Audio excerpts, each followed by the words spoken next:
Alright everyone, so we just learned that porosity is going to be the hair's ability to absorb or reject chemicals, water. Hair elasticity is going to be the ability of the hair to stretch and return to its original length without breaking. So think about like an elastic rubber band. If you take a band and you just stretch and stretch and stretch, it'll go back to normal. But if I take this and I just go like this, it'll tear.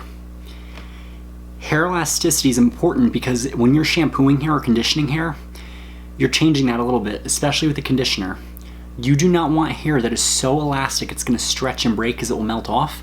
And likewise, you don't want hair that is so stiff because then it's just going to snap off. Now, there was a myth for a long time that the more protein you added to hair, the better. What we learned from that mistake is that too much protein will damage the hair and make it break off. The other myth was that moisture is always good for your hair. Too much moisture will lead to hair that is stretchy, gummy, and slimy.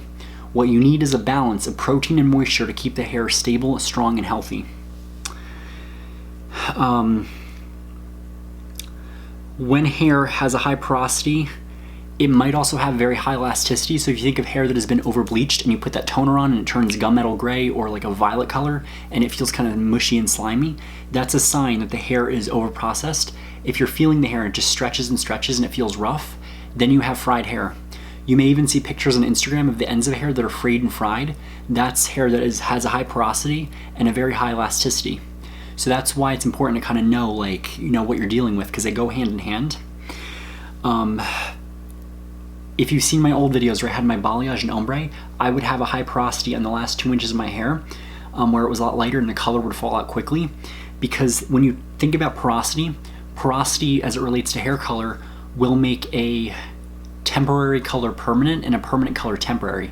So what I mean by that is a permanent hair color, it's permanent because you can actually lift the hair. Temporary hair colors or mousses or rinses, all that stuff. Do not think that if you have these beautiful blonde highlights and you see a bottle of fire red temporary shampoo, like a red shampoo, that you can just use that shampoo your hair, and you'll get a nice fun red that you can like wear for a day and it washes out. That doesn't work that way. What can happen is if you do that on that beautiful blonde that is very porous, you put that red shampoo on there, it'll cause her to be a screaming orange head where her hair is like really orange and too pink and very scary looking. You can rinse and shampoo and it will still be stuck in there because those pigment molecules are able to go a lot deeper because the hair is porous. There's also a theory that sometimes using a semi or temporary color can cause a great toning effect as opposed to using a demi-toner. So that's something to be considerate of when you're doing your education, you're doing your advanced classes. It's important to know that hair elasticity is going to be the ability of the hair to stretch and return to its original length without breaking. It's an indication of strength of the side bonds that hold the hair's fibers in place. This will be on your test. Wet hair with normal elasticity will stretch up to 50% of its original length and return to the same length without breaking. Dry hair stretches to about 20% of its length. Hair with low elasticity is brittle and breaks easily. It may not be able to hold the curl from wet setting, heat styling, or perms. Hair with low elasticity is a result of weak side bonds and are usually the result of overprocessing. When you're performing chemical services, you want to, on hair with a low elasticity, you want to use a milder solution with a lower pH. In this case, if you're perming the hair with that, like if you have bleached hair and you're perming it, which is not a good idea anyway, you want to err on the side of going for a thiophene perm because they don't swell the cuticle like normal perms do. Or if you don't have that, try to do a true acid wave where the pH is very low, it's like a 5.5 or a 5.6, and you're, what was the pH? I think it was like a 5.5. Where you put it on and then you have to put them under a dryer heat because the heat will open up the cuticle more, allow it to do its stuff, and you can control it. You're also going to get a very weak curl in this kind of hair because the hair has been so overprocessed, and if you process it too long, it will not only break the hair, but it can make it go flat. Hair that has a poor elasticity, if you're bleaching the hair, you want to err on the side of using a 10 volume or even a 5 volume.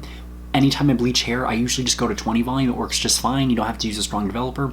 But if the hair is really damaged, try to use the lowest volume possible or try to use a high lift hair color.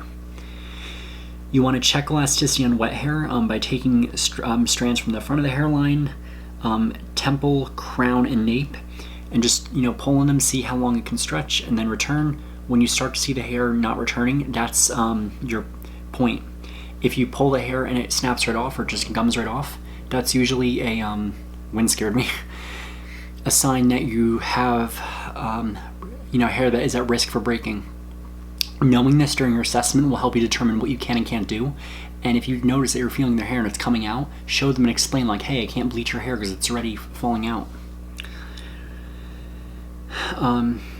If the hair stretches and returns to its original length without breaking, it's got normal elasticity. If the hair breaks easily or fails to return its original length, it has low elasticity. So what you want to do, if the hair has poor elasticity, that's a good chance to sell one of your reconstructive treatments and say, hey, why don't I condition your hair now, do a professional treatment in the salon. I'll recommend some products for you to take home. Come back after a few sessions after we cut your hair and we can do what you want to do. Also do the activity with your classroom. Find the wave patterns, growth patterns, do a scalp analysis on one another. That will help you as you practice on one another before you go to the clinic and experiment on people there. On to hair growth patterns. So hair growth patterns are important because if you have a client who has a cowlick or a whorl, that will affect hair cutting, hairstyling, perming for sure, because if you go against the cowlick and you try to cut it, you can end up making them look like alfalfa.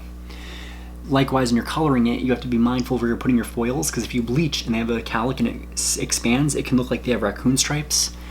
If you're perming and you go against the cowlick in the opposite direction, you can cause extreme breakage. With hair growth patterns,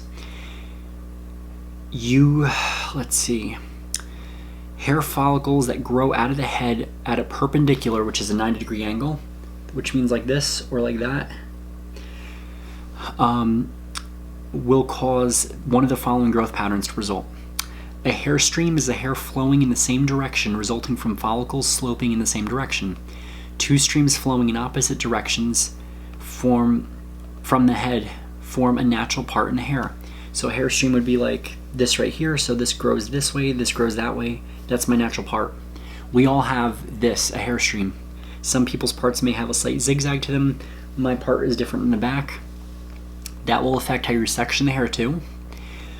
A whorl is a pattern that forms a hair that forms a circular pattern as on the crown of the head, and it usually looks like a whorl, so some hair will be growing this way, other hair will be growing different.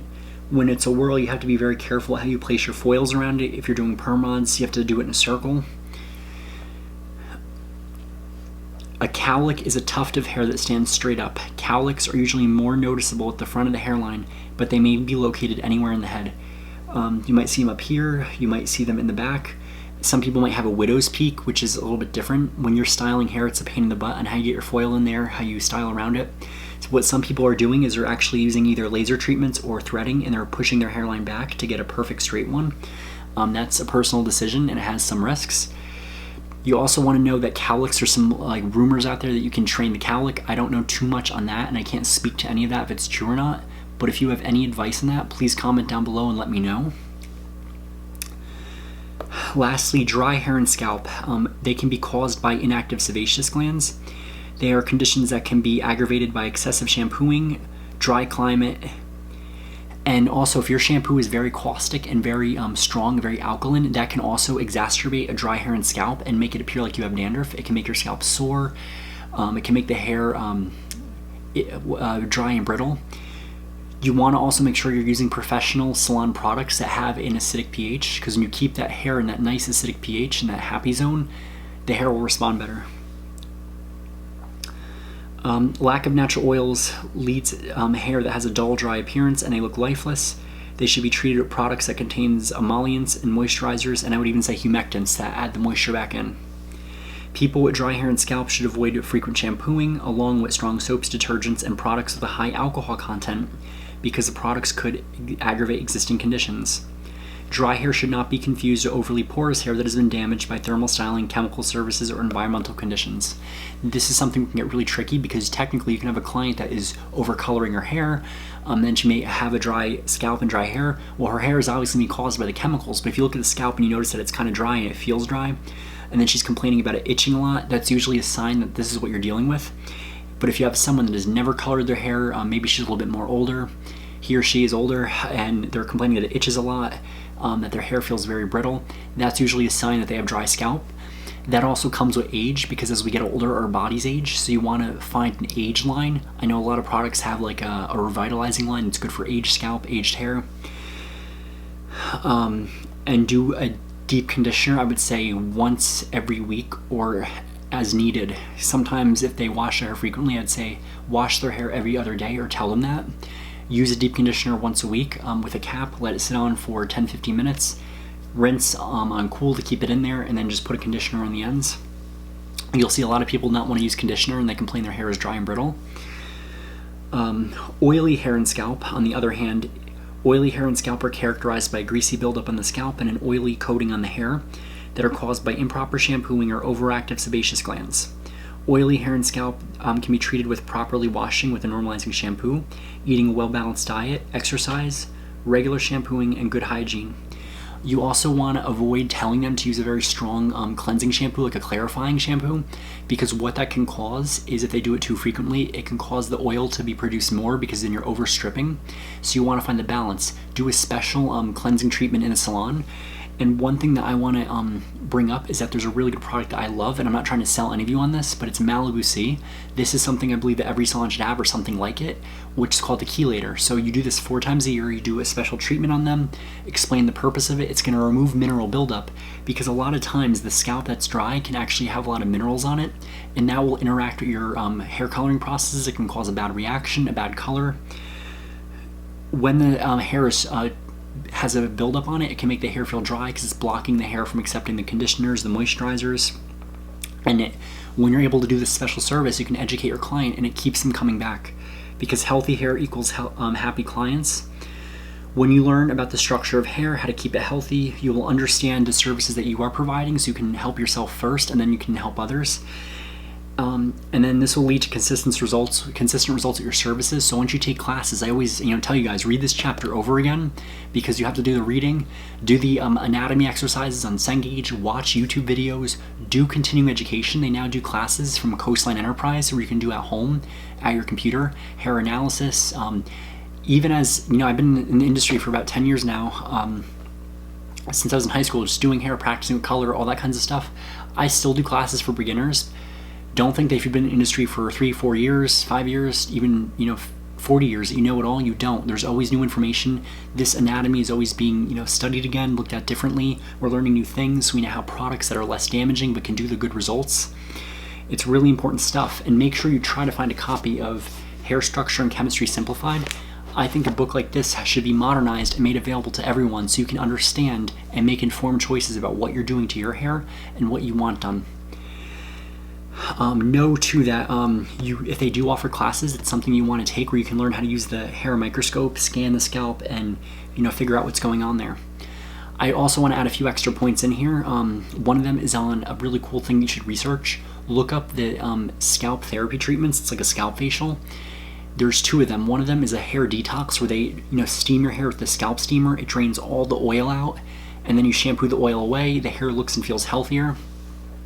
There's also evidence that follicle mites, called Demodex, it's a parasite that is living on a lot of people. If you have an overgrowth of that parasite, it can cause them to eat the hair follicles, causing the hair to get brittle and fall out. There's a YouTube video where someone's getting this treatment done. It looks really relaxing. So they steam the hair first, then they use a special sprayer and they massage the hair like with vibrating tools, and they use a electric treatment to zap the hair follicles, and over time it helps to kill the mites and restore the hair follicles back to their youth. It's very important to treat your hair and scalp. Know too what products you're using. I always tell people, if you have dandruff, get a dandruff shampoo, and once your hair starts feeling better, then switch to a moisture one, something that's not going to grease your hair up, but something that will nourish it and keep it healthy. You also want to avoid drugstore products that contain a lot of alcohol, like hairsprays, because that will not only ruin color, but it can affect porosity. You can increase your porosity by using the wrong kind of shampoo that's very alkaline. I know some people that are using that one anti-dandruff shampoo. It was causing their hair to feel very dry. A lot of the natural stores that sell the shampoo bar, that has been causing a lot of dry hair that I've been seeing. So it's very important to know what you're doing. Make sure you take a look at all this vocabulary, these questions, because the next chapter is one of my favorites, but also kind of scary for some, and that's the chemistry chapter. And after that, we are going on to electricity, and we are all done with our general science, and we'll be on to section 3, which is all about your hair stuff. So I'm sorry if this was kind of hard to understand. Make sure you do your additional research. I just try to make this easier for you guys. and I'll be on tomorrow to talk to you guys about chemistry. So have a wonderful day, stay safe out there, and keep learning.